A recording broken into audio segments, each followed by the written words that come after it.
Good evening. Thank you for joining us on this Wednesday edition of Uctv News. I'm Sunday Gloria Aboch as the Inspector General of Police, IGP Martin Okoth-Ochola, has highlighted three critical areas that the force should address in order to have a better future policing in the country. According to Ochola, among the areas that critically need to be addressed are conducting specialized trainings, carrying out more recruitment to match with the police population ratio, and also to improve the general welfare of the personnel. He said this while addressing leadership of all security agencies and stakeholders who had gathered to witness the releasing of the 2023 Police Annual Crime Report at Nakuru today. He further noted that the 1.5% decrease of complaints registered in 2023 compared to 2022 was due to the strategic partnership with the community and sister security agencies.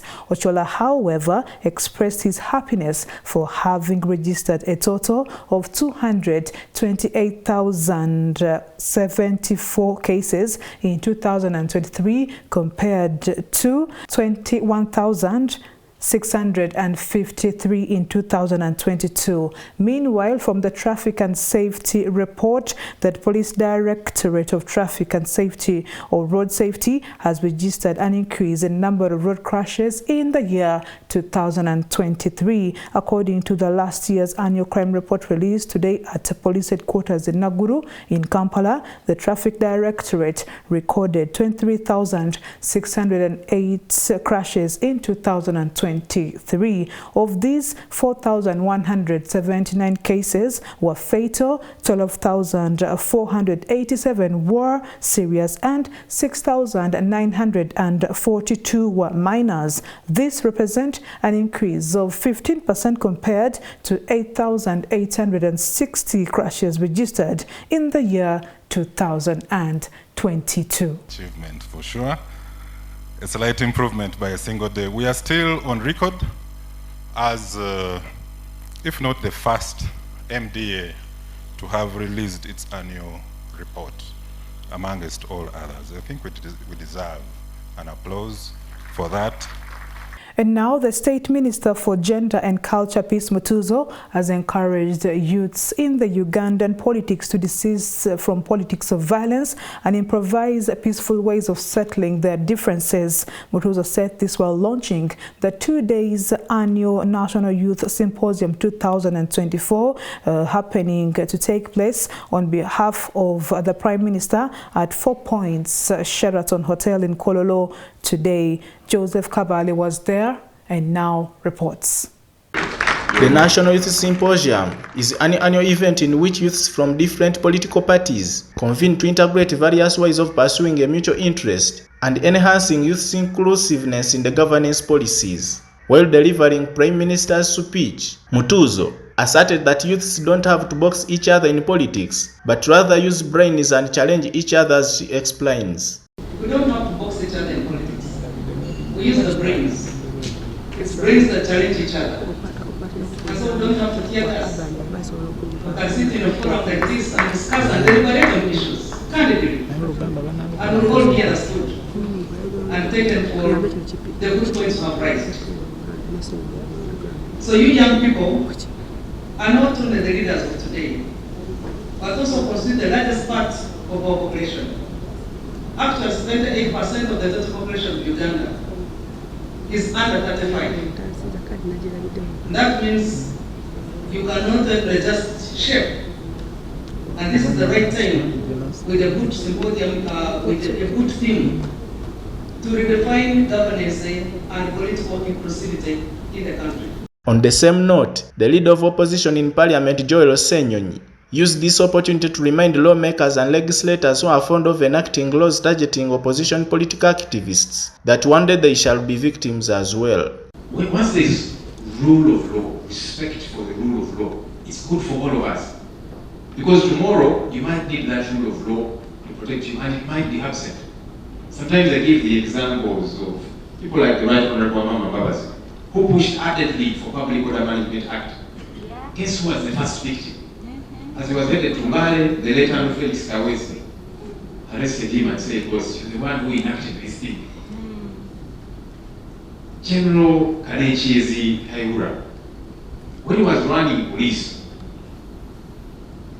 he was the biggest proponent for the removal of the 48-hour rule.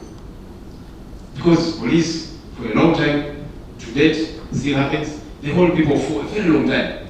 And General Haigura would say, no, we need to keep holding on to these people as we establish the factness of what they did. When he fell out with the regime, Haigura was arrested for so many days. I saw and I watched in amusement, but also I felt for him for a bit. When he was before the General Court Martial, his lawyer, Senior Counsel Eddie Karuhanga, pleaded with the General Court Martial, and he said, my Lord Chairman, my client has been in jail for more than 48 hours. He needs to go home, be with his wife and his children. It was amazing. He fought against that cardinal principle of our law books. Now that he needed it to fight for him, it was absent.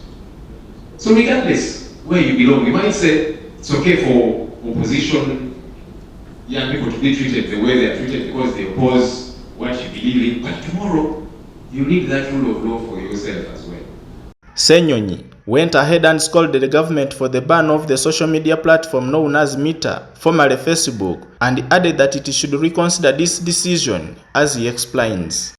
About 4 years now, government decided to ban Facebook. Simply because the head of state was annoyed that young people were criticizing him on social media. If you cannot stand the heat, get out of the kitchen. Wow.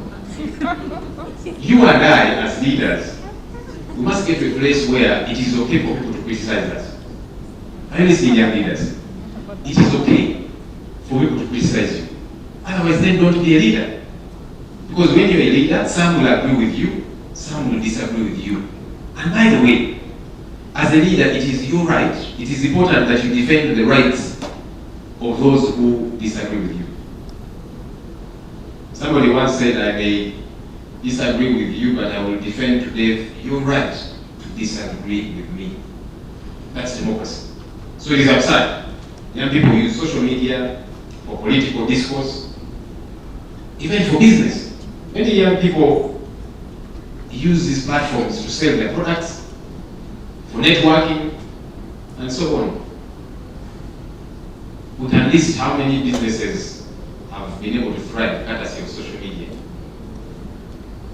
But that seems to be a shadow of its former past. And I'm sure many of you here are affected, or you know people whose businesses have been affected just because Facebook was banned. Ironically though, I see many government departments communicating on Facebook. You guys need to stop fooling the people of Uganda. You can't have your cake and eat it. The National Female Youth Member of Parliament, Fiona Nyamutoro, had this to say about the 2 days National Youth Symposium 2024. Because one of the greatest challenges we had is that the youth being not informed has made them the main target audience for being used, for being manipulated, and for being misguided.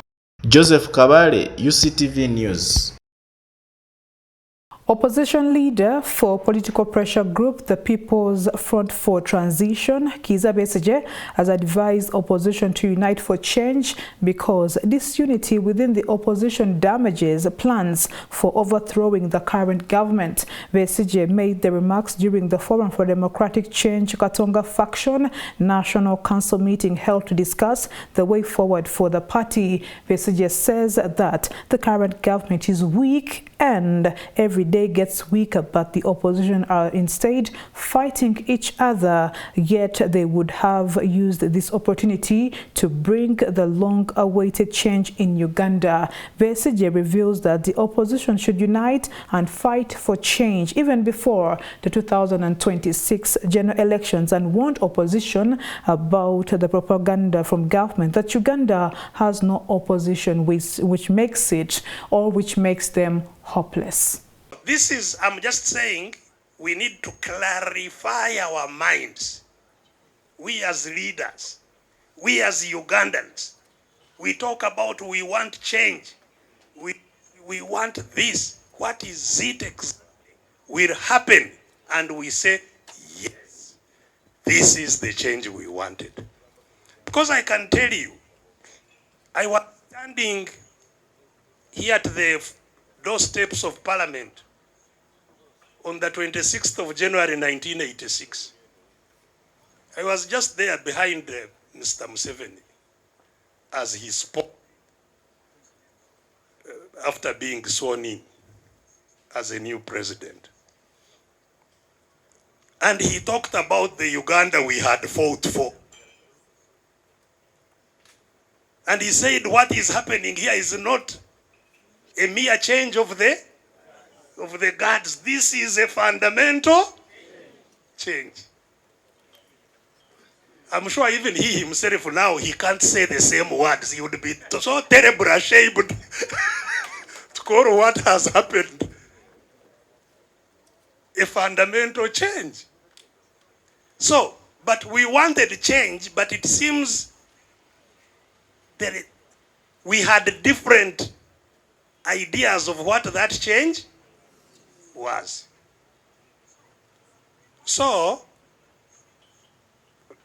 because we have very limited time, I just want to share with you what I think I myself would like to see. The Uganda I would like to see. The change that we are working for. Some people will be on the streets drumming if Museveni leaves office, and they will be right. I will be happy too. But will that departure mean we have arrived? Not necessarily. Getting out is one step.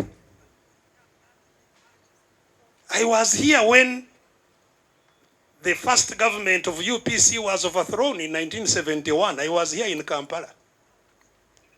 And I witnessed people dancing on top of tanks against it. And here, Liamanyi, who knew that Obote would go? They were singing here. Even some of the shops still have that name, Ania Liamanyi, who knew?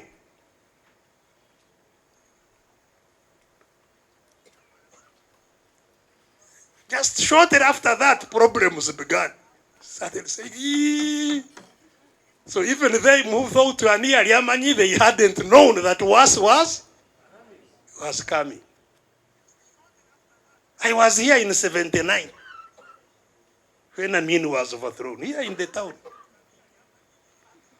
And I saw how people who were looting were very happy, carrying sugar. There was no sugar that time, drinking sugar. Somebody would carry a whole bag of sugar on his head because he has not had sugar for a long time.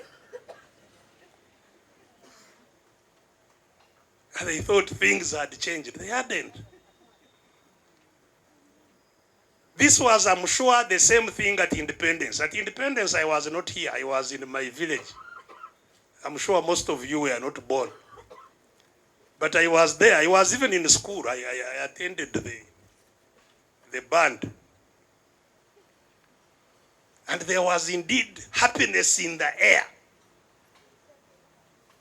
and expectation. So, what we are fighting for, it means Ugandans have not been clear about.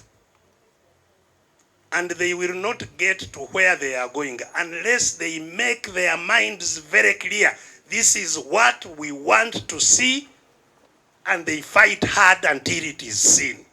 So that anything that comes in between without that being demonstrated as seen is not taken as an arrival.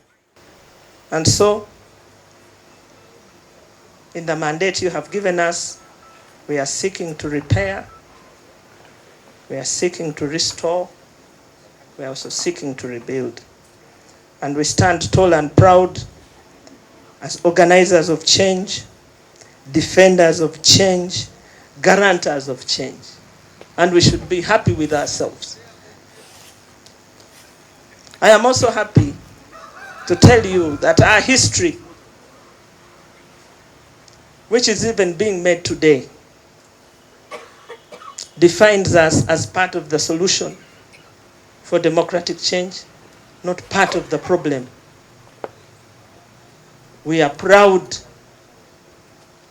congregated National Council that represent part of the solution that Uganda is faced with. So we started here protesting as Action for Change, FOC. Midway M7 took over FOC. We became For God and My Country. And we are willing to continue changing names because for me the name does not matter. Please, those of you who are sentimental about FDC and you don't imagine yourself doing politics, the circumstances may force you to call yourself a different name. Museveni is Yoweri Museveni Tibuhaburwa. During Luwero he was Kasim. I don't know how many other names he has had.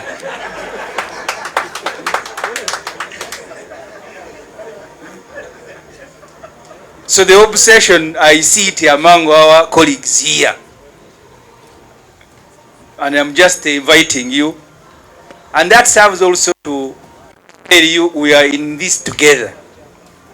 I received many phone calls. People, are you now leaving us? So when I leave you, I go and do what? So we are in this together. That's why even with FDC, you will see Dr. SJ speaking and trying to unite all the forces that are fighting for freedom. Because even with FDC, it is not enough. So I want to assure you we are in it together. We will work together until our country is rescued. Maybe I should also tell colleagues who are in the media, because they keep asking me now, where are you going next? I am fighting for Uganda, I'm going nowhere.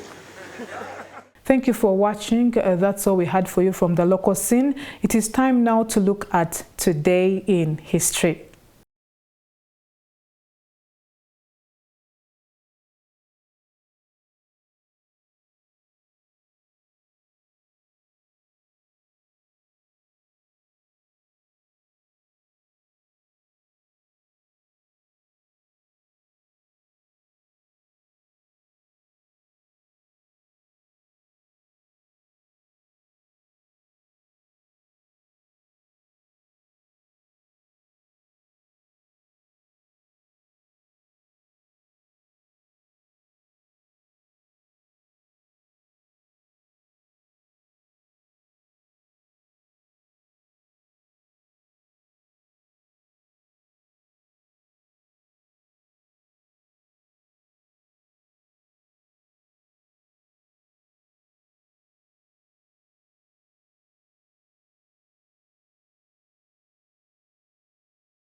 Thank you for watching. We are going to take a break and we'll be back with the Rome reports.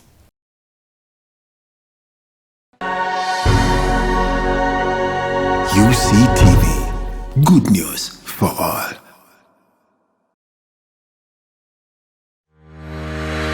Catch incredible stories of resilience, success. You can manage that money. With a topping of inspiration. Get interested in people, not interested in yourself. Inspire, achieve, repeat.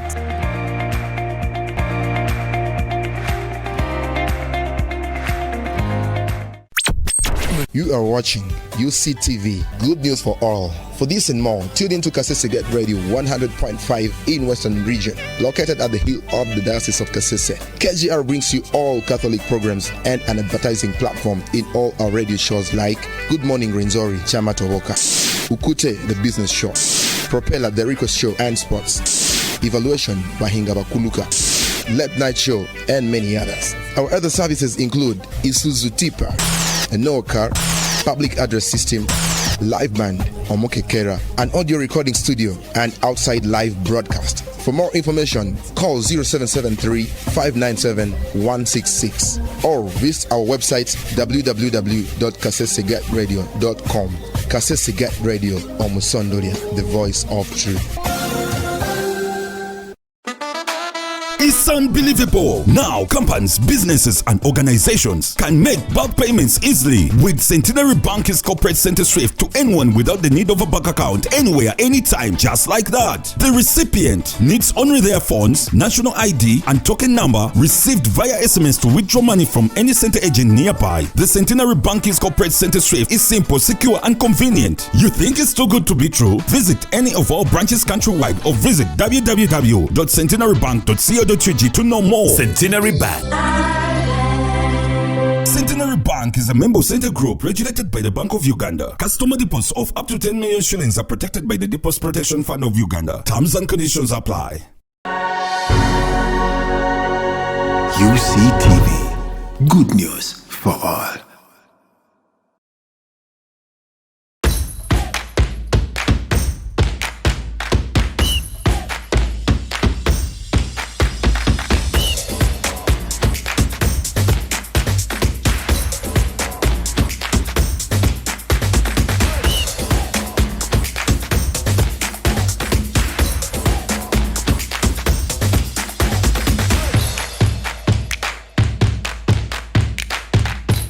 And finally, in the sporting world, the 2024 Uganda International Badminton Challenge officially kicked off at the Lugogo Indoor Arena with over 500 players from 49 countries set to participate in this year's badminton edition, as Semgenze Mustafa reports.